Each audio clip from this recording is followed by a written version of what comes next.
good to see you.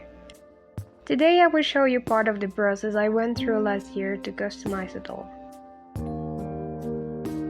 When the pandemic started last year and we were put into quarantine, I fell in love with watching Netherlands videos, but I still felt there was a spark missing. And it wasn't until I discovered the life that I totally went crazy.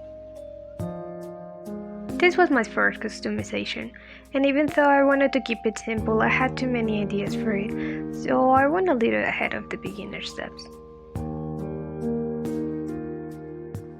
I didn't choose an articulated doll for this because I didn't know if I would like the process, and also because these Barbie dolls are a lot cheaper. In the future, I want to try to do articulations from scratch, and this kind of doll will be very good to push my limits on that. Also, even though everyone says matte varnish doesn't work for this kind of projects, this cheap brand did an incredible job. I was honestly impressed.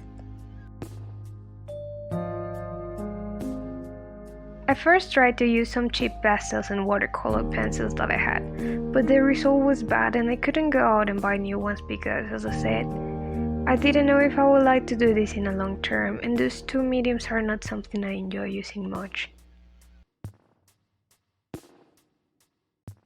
My lazy self didn't want to reroute nor make a wig from scratch, so I went ahead putting the horns with the hair there.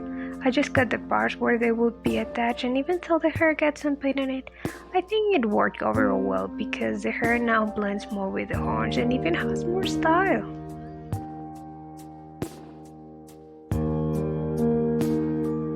Many things obviously went wrong, starting with the face. I probably drew it at least 20 times and abandoned the doll for months with a face I didn't like. When I decided to keep going, I started over and was able to achieve a better result using wash and acrylics. I was going for a psychopath look on her using the theory of Sampaku eyes and a smirk that says she's into bad things. With the clothes I was out of ideas, so I did something very simple.